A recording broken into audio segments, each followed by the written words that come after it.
Isang mapagpalang araw po sa atin lahat. Ako po si Charles at welcome po sa aking daily devotion. Sa araw na ito, ang ating topic ay ang tatlong uri ng Kristiyano or three types of Christian approach. So, 1 John chapter 2 verse 15 to 16 ang sabi rito. Do not love the world or anything in the world. If anyone loves the world, love for the Father is not in them. For everything in the world, the lust of the flesh, the lust of the eyes, and the pride of life comes not from the Father, but from the world. So sa Tagalog, huwag ninyong ibigin ang sanlibutan o ang mga bagay na nasa sanlibutan. Ang umiibig sa sanlibutan ay hindi umiibig sa Ama. Ang lahat ng nasa sanlibutan, ang pagnanasa ng laman, ang pagnanasa ng mga mata, at ang pagmamalaki sa buhay na ito ay hindi nagmumula sa Ama, kundi sa sanlibutan. So, ayun, punta tayo sa unang teaching. So, ito yung unang approach or unang uri ng Kristiyano. Ano sinabi rito? Separatist. Being separated from the world. So, may mga Kristiyano or may mga tao na mas pinipili nila na layuan yung mundo na maging nahumiwalay sa mundo. Kasi ngayon nga, dahil naiisip nila ang mundo ay makasalanan, ang mundo ay masama.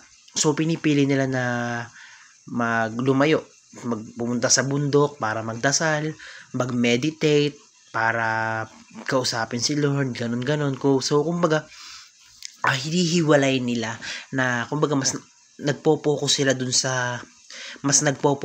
sa buhay nila sa kabilang buhay kaysa dun sa buhay nila dito sa lupa. So, kumbaga, sinasabi dun na yun nga, dahil nga, kumbaga parang wala nang magagawa kasi nga ang mundo ay masama na ganan-ganan, so lalayo na lang ako.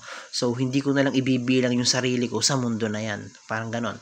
So, punta tayo sa ikalawang teaching. Ang sabi rito, pangalawang uri ng Kristiyano, pacifist, being apathetic to the world. So, pacifist. So, kumbaga sinasabi na nabubuhay sila ng passive, na kumbaga parang wala na silang pake sa mundo, na kumbaga basta, di ba, wala silang pake sa mundo, and at the same time sarili ko lang may pake ako. So kumbaga kumbaga yung mga pacifist, nabubuhay sila ng passive, nabubuhay sila ng walang pake, something like that, na okay, yung mundo masama na talaga yan, bahala kayo dyan. So kumbaga gagawin ko lang yung gusto ko sa buhay, gagawin ko lang yung sarili ko lang iintindihin ko. Kumbaga hindi ko gagaling, kung kunyari isa akong teacher, hindi ko gagalingan sa pagtatrabaho para bumuti yung mundo kasi nga masama na yung mundo. Kunyari naman yung sasabihin ng pacifist, engineer ako pero hindi ko pagbubutihin yung trabaho ko, bahala kayo dyan. Kayo nang bahala para bumuti yung mundo natin, yung bansa natin. So ganun yung pacifist na passive yung buhay nila. Passive sila dito sa mundo, na kumbaga yun nga, hindi sila tumutulong para, kumbaga hindi sila interesado na tulungan yung mundo na maging better place. So sa ikatlong uri ng Kristiyano ay sabi nito, transformationalist, being world changer. So ito yung pinakamaganda, yung mga transformationalist na Kristiyano. So naniniwala sila yung mundong makasalanan natin, yung mundong hindi maganda, yung pangit na mundo natin, naniniwala sila na kayang i-transform, kayang mabago. Ito yung mga Kristiyano na tinatawag na transformationalist. So sinasabi doon na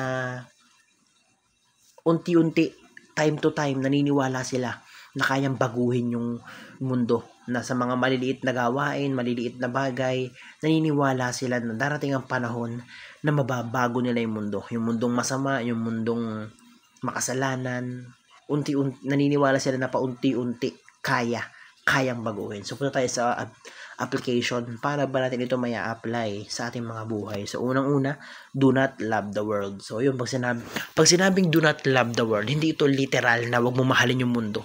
Magkalat ka, kumbaga wag mong alagaan yung paligid mo, ganun-ganun, hindi yun. Sinasabi nito na do not love the world is wag mong mahalin yung mga makamundong gawain. Wag mong mahalin yung mga makamundong kasiyahan, yung mga kayamanan, yung mga lust, ganun-ganon, yung mga pagdanasa sa kapwa, ganun. So, wag mong mahalin. Wag mong mahalin yung pag-iinom, yung bibisyo, yung mga masasaya dito sa mundo. Isa sinasabi doon na wag mong mahalin yun, yung mga makabundong gawain na yun. So, sa ikalawang application, ang sabi rito, pursue personal transformation. So, yun nga, personal transformation muna. Bago mo mabago ang mundo, bago natin mabago ang mundong ito, kailangan magsimula sa sarili natin. Kailangan magsimula muna sa tao mismo, sa isa't isa mismo, paunti-unti. So, yun nga, kung gusto mong baguhin ang mundo, kung gusto natin maging better place ang ating mundo, maging better muna tayo. So, sa ikatlong application, ang sabi rito, engage the world with the gospel. So, yun, kung gusto mong i-transform ang mundo, kung gusto mong baguhin ang mundo, share the gospel.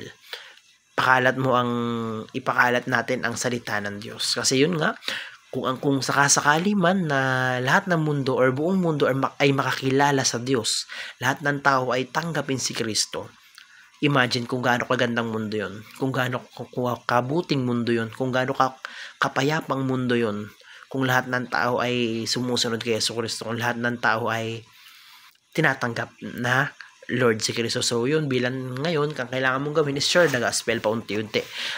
I-share natin sa ibang tao or sa mga kasama natin, sa mga nakakasalamuhan natin yung salita ng Diyos. So yun lamang po, napakarami po natutunan sa araw na ito. Glory to God.